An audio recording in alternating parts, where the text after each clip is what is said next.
El Centro Académico de la Memoria de Nuestra América presenta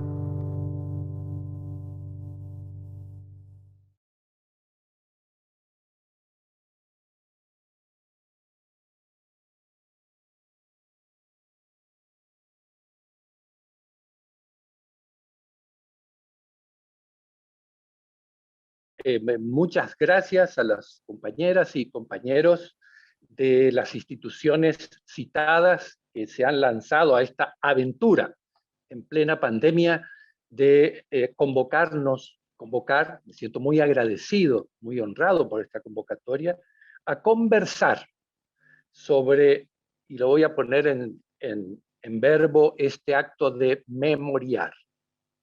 Yo continúo con los agradecimientos y en principio, como me ha tocado, tú mismo lo has dicho, casi iniciar mi vida juvenil, de adolescencia, de la preadolescencia a la adolescencia, eh, desde Paraguay, Argentina, a Ciudad de México. México me ha recibido con los brazos abiertos y también me ha recibido la UNAM, mi alma mater. Allí me formé, allí hice mis primeros pasos, pero también, como era imperativo por todo la crisis del genocidio latinoamericano, también me tocó iniciar en la propia UNAM la militancia que en ese momento no le decíamos memoria, hablábamos de la denuncia internacional, ¿verdad? La militancia que la realizábamos en el claustro, pero también fuera del claustro. Para nosotros, para muchos, la universidad eran los pasillos, eran las calles, y en esas calles nos encontramos con iguales, también con las mismas inquietudes y las mismas dificultades. No solamente iguales latinoamericanos que fuimos conociéndonos en nuestras respectivas historias, sino también en este seminario quiero dejar sentado de que había un grupo de mexicanas y mexicanos que acompañaban, pero acompañaban con sus propias reivindicaciones también. Y ese grupo estaba liderado por una señora de nombre Rosario Ibarra de Piedra. ¿Ya? Con ella aprendimos a memoriar, caminando por las calles de México, caminando por la Reforma, caminando por la Plaza de las Tres Culturas, conociendo qué era Tlatelolco, qué era el 23 de septiembre, qué era el terrorismo de Estado en México. Pues Rosario y los familiares de desaparecidos de México sintetizaban muy inteligentemente su accionar y la lucha pública, y decían, nosotros estamos de acuerdo, somos compañeros, estamos de acuerdo con esta lucha y sabemos discernir. México tiene una política exterior y no alineada progresista. Y en ese sentido estamos de acuerdo, pero queremos que sepan de que en México hay desaparecidos. En México el Estado es desaparecedor. Y así aprendimos también con Rosario a discernir los momentos y los espacios para denunciar. Entonces, como no podíamos ir abiertamente con nuestras pancartas a las marchas que convocaba Rosario, bueno, íbamos pero sin las pancartas y participábamos de ellas activamente, pero sin dejar evidencia, ¿verdad? De que hubiera una organización, porque estábamos en condiciones de exiliados, refugiados, muchos, asilados, un montón, y protegidos por el Estado mexicano. Pero íbamos a estas marchas donde Rosario interpelaba a esa otra parte del Estado mexicano desaparecedor. Pero bueno,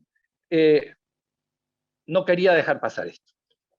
En principio, voy a intentar responder a la consigna de la mesa, el derecho a la verdad, el derecho a la memoria.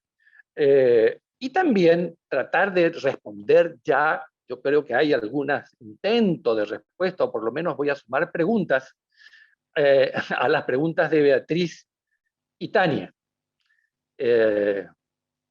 Todas muy interpelantes y muy interesantes. Para poder ordenar mis ideas, las escribí, por lo tanto las relataré. Y si no hay problema, lo paso al material por secretaría para que quede como acopio del seminario. Generalmente, cuando tengo alguna participación, la forma de ordenar mis ideas es pasarlo a escrito, la forma de memoriar que tengo es escribiendo.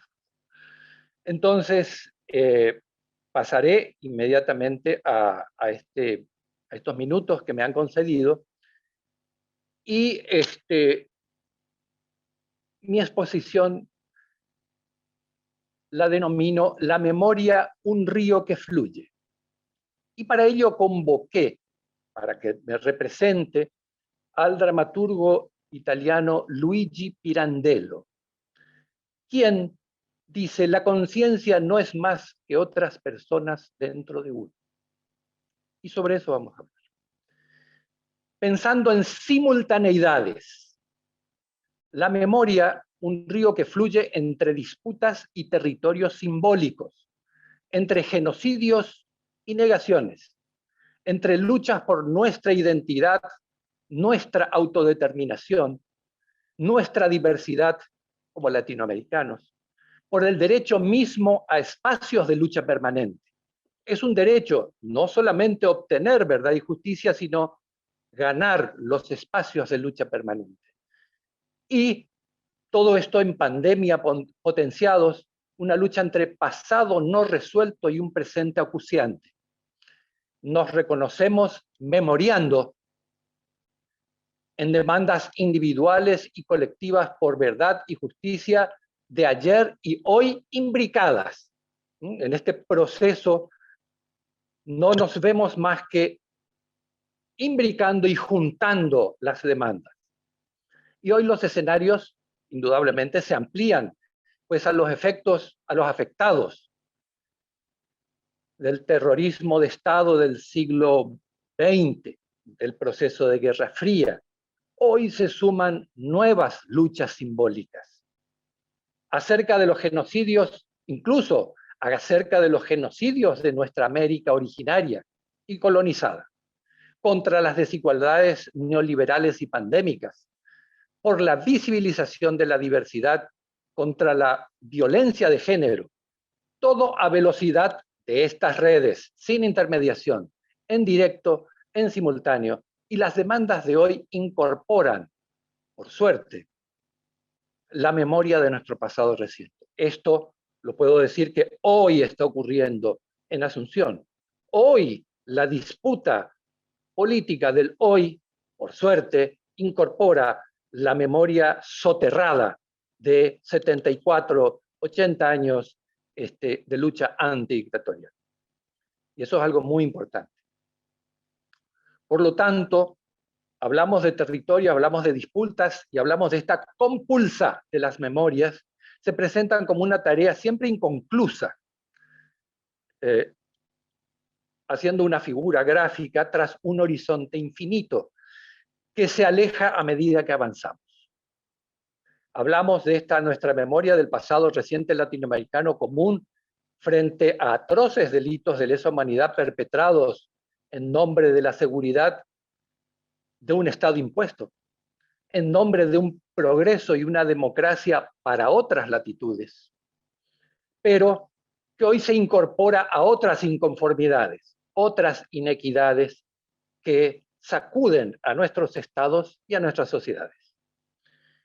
Aun cuando tengamos irresueltas atrocidades no reconocidas en su integridad, porque nuestros países vamos a distintas, llamémosle, velocidades, o a regañadientes obtenemos a través de estas transiciones inestables de probeta algo de verdad y justicia por sistemas pseudo-democráticos y con estados que aún guardan secretos en sus sótanos.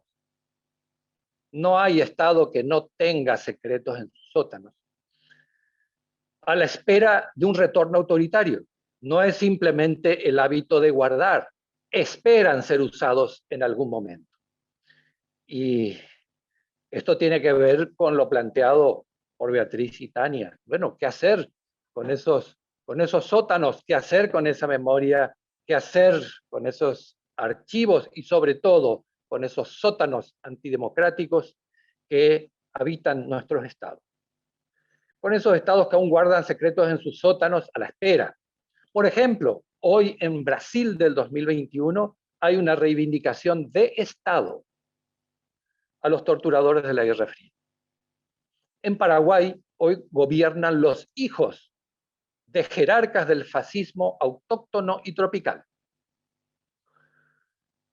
Convivimos en semidemocracias poliédricas, con unas caras amigables junto a otras caras opacas e inamistosas, escondidas en la seguridad, la inteligencia, el sistema judicial, vaya, y todos con sus sótanos públicos.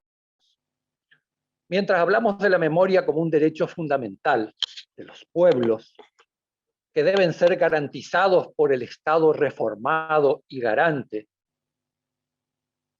en realidad este mismo derecho es negado y a veces asumido en forma parcial y sesgada, y en otras descontextuado de su potencial transformación, de su potencial transformador, en conveniencia a veces con la política de turno, que es el statu quo de ayer.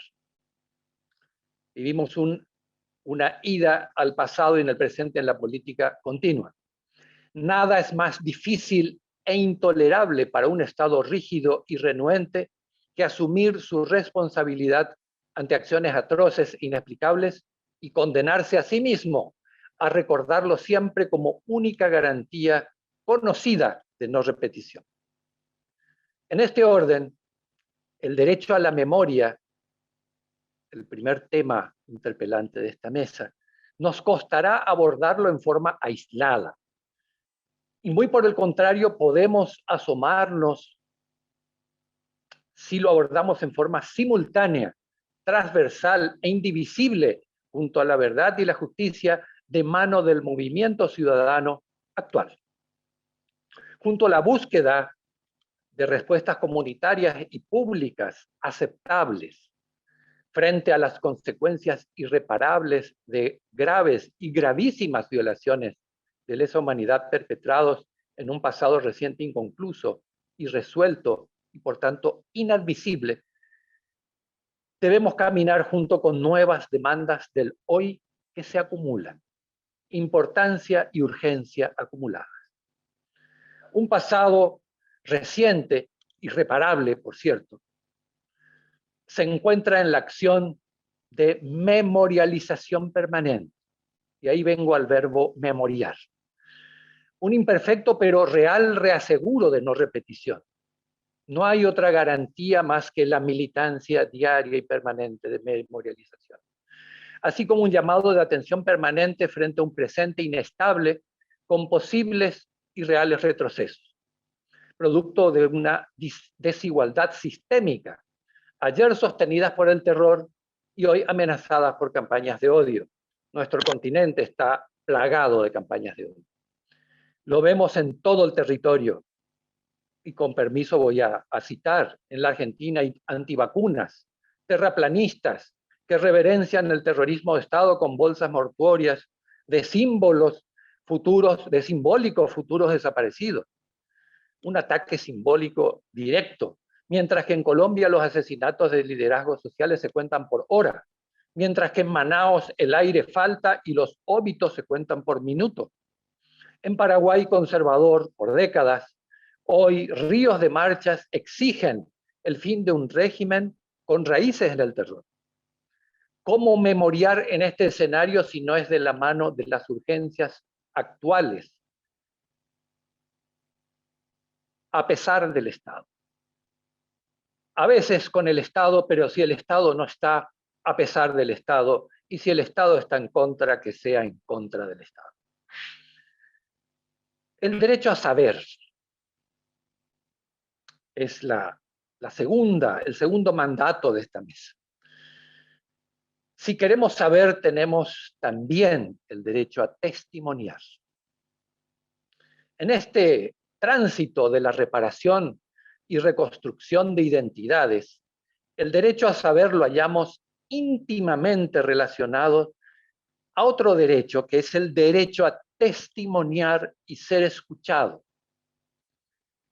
por la fuerza integradora que posee el testimonio, la palabra herida, la historia de vida, que es evidencia y bálsamo a la vez frente al horror.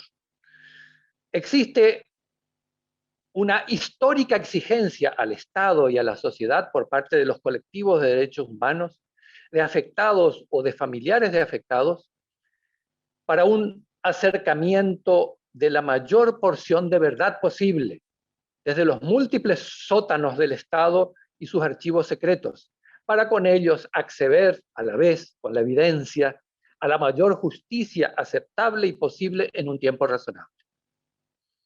Aquí el derecho a saber, junto al de testimoniar, adquieren una nueva fortaleza interpelante que empuja a las transformaciones por más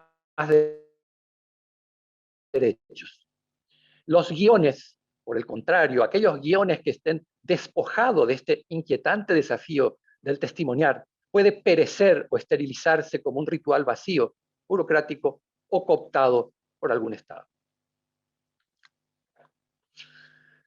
Creo entendemos mejor las preguntas, lo recordaban estos días, que Ana Frank se hacía en 1940 con las respuestas del 2021. Podemos acercarnos a la lucha simbólica sobre el general Baquedano en Chile, sobre el general Stroessner en Paraguay, a partir del sentir de las demandas sobre las desigualdades pandémicas del hoy inmediato. Así, como componente ineludible, nos encontramos con el legítimo derecho de los colectivos a ser escuchados y comprendidos, y esta escucha a ver realizarse en un debido respeto y conservarse su evidencia, incluso en su complejidad histórica y coyuntural, con absoluto respeto como acto de reparación continua. El testimonio como un acto de reparación en sí, dada la irreparabilidad de los hechos acopiados. Desde los archivos, como los relatos testimoniados que dan coherencia y sentido a las evidencias.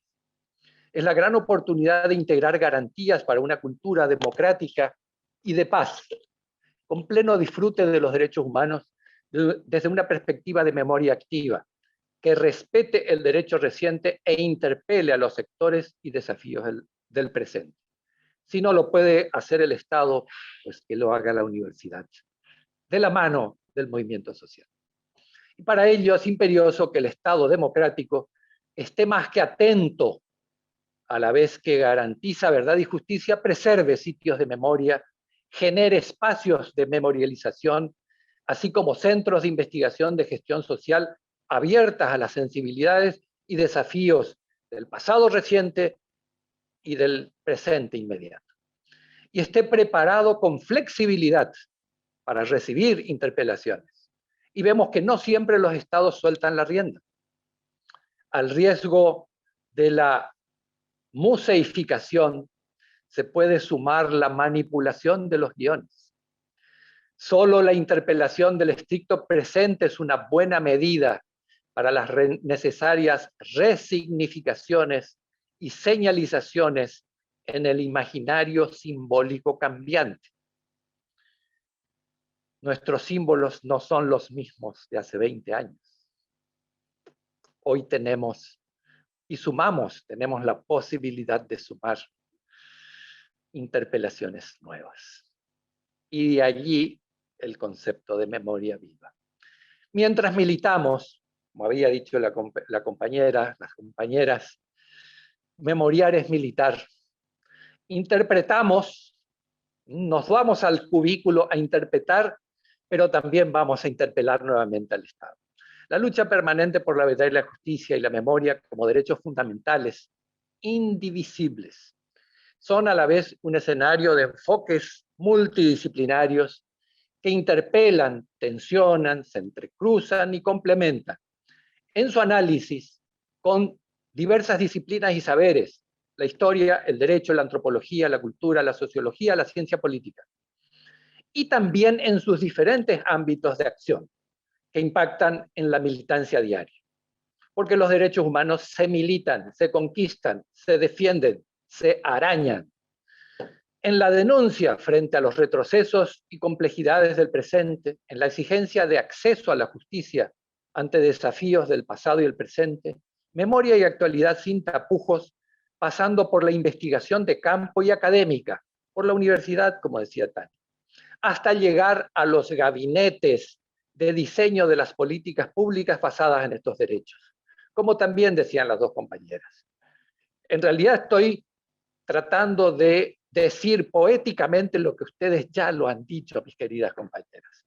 Políticas que finalmente, más que líneas directrices inmutables, se verían mejor como espacios permanentes y elásticos para incorporar sensibilidades y demandas diversas, nuevas siempre, por más atrevidas que parezcan en cierto momento. La lucha es por los símbolos con los cuales estamos dispuestos socialmente a identificarnos. Así, memoria, verdad y justicia por separado casi no se entienden. Fuera de las luchas y desafíos del presente tampoco.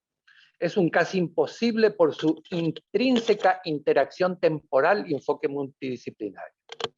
En todo caso, solo es válido su estudio por separado, para un momento analítico dentro del cubículo o claustro, para un momento de la investigación histórica, donde hay que separar, aislar componentes, pero al momento de la interpretación tenemos que ser siempre simultáneos. O para el conocimiento y diseño de políticas públicas de reparación específicas y permanentes. Pero su gestión y aplicación prácticas, creo, pueden concretarse con algo de éxito en escenarios donde confluyan todos los relatos, todos los testimonios, todos los saberes, todas las sensibilidades y todas las voluntarias construcciones sociales aceptables en determinado estadio político dado. Aunque a veces sean incompletas, aunque a veces acopiables, archivables, susceptibles de interactuar con un presente cambiante, que con apoyo de la memoria no puede ser más que de disfrute permanente, pleno de todos los derechos humanos, sin retaseos, sin minimizaciones, sin subalternaciones, sin miedos a las complejidades. Minimizaciones en el sentido de abordar el pasado reciente en forma banal o incompleta, y subalternación al momento de la implementación o diseño de las políticas públicas, de ubicarlo en el último lugar de las prioridades. Y no hablo de los presupuestos, hablo de las prioridades políticas. Somos sujetos colectivos sensibles, los memorizadores y memorizadoras. Voy cerrando. Esta lucha por el acceso a derechos fundamentales de verdad, justicia, memoria y reparación, y sus niveles, al parecer es una confluencia de escenarios y relatos históricos. Por un lado, el diverso impacto de los colectivos humanos afectados en búsqueda de influencia sobre las sociedades y los estados. Por el otro, la conquista y acceso a derechos no reconocidos, e incluso de nuevos actores con nuevas demandas a cada paso. Actualmente tenemos nuevos actores sociales con nuevos derechos, y a los cuales tenemos que flexiblemente conocerlos y adecuarlos. En senda paralela está el contradictorio tránsito de los estados, mucho más rígidos, y organismos supraestatales regionales o globales que van desde la negación absoluta del autoritarismo máximo, la minimización, la subalternación de las eternas transiciones circulares, hasta llegar al reconocimiento pleno y su transformación como nuevo Estado de Derecho, con inclusión de estos poderosos arietes de transformación, que son la verdad, la justicia y la memoria. Tomémoslo como arietes para empujar los muros, como fundamentos, aun cuando estos sean utópicos. Para eso estamos, para las utopías. Aun cuando sean irrealizables e incluyan como meta el propósito de enmienda, de reparar con garantías constitucionales de no olvido adecuables a cada estadio histórico. Con esto, mis queridas compañeras de militancia, cierro mi participación en esta instancia, en esta pandemia que no nos va a llevar a ninguna nueva normalidad, sino nos va a llevar, nos está llevando a un debate permanente que incluso pone en tela de juicio la existencia del Estado. Así es, la existencia. Generalmente hablamos del Estado como, bueno, disputas dentro del espacio público, disputas dentro del Estado, diversos modelos, el Estado conservador, el Estado liberal, el Estado social de derecho, pero en este momento, sí, en este caso voy a completar aquel tema que no tocaba, que era la presencia de los imperios y de la ultraderecha, indudablemente vienen con una agenda ultraliberal, escondida, enmascarada en una agenda libertaria, pero que atenta contra el Estado y atenta también contra la memoria. En este sentido, creo que es crucial, mientras estemos con vida, mientras tengamos instituciones, es crucial de que podamos memoriar en las tres instancias, memoriar desde la sociedad, desde las disputas, desde esa lucha simultánea de unir todas las demandas sociales, a llevar la problemática al ámbito universitario, que no pierde el contacto con la sociedad. Y juntos interpelar, a la vez que cuidar el espacio público del Estado, que hoy está fuertemente en discusión, sobre todo en el ámbito, digamos, en lo que se denomina pospandemia, que nadie sabe qué es, pero se presiente o se habla de un gran Estado autoritario o la no existencia del Estado como tal y la emergencia de corporaciones privadas donde estén privatizadas la salud, la guerra, esté privatizada la ley. Hoy tenemos ejércitos privados, hoy tenemos sistemas de salud privados que avanzan y tienen mucho más fuerza que el Estado. Y también gran derecho a la libertad de expresión, gran derecho a poder hablar, disentir, difundir, hoy está en entredicho. Rememorando a la lucha de Julian Assange, está en entredicho la libertad de información a nivel global. Hoy, 4 corporaciones tienen la posibilidad de decir qué debemos pensar, qué debemos decir, qué debemos callar, incluso qué debemos memoriar y qué no debemos memoriar.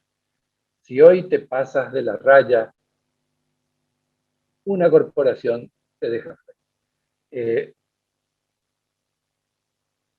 No dejo, mis palabras se quedan en preguntas más que en asertividades.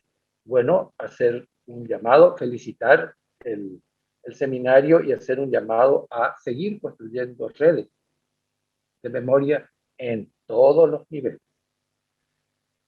e incorporar precisamente estos posibles derechos conculcados que estaban mal garantizados por el Estado liberal, por el Estado de Derecho liberal, pero que hoy corren, en la pospandemia, corren serios riesgos de ser eliminados.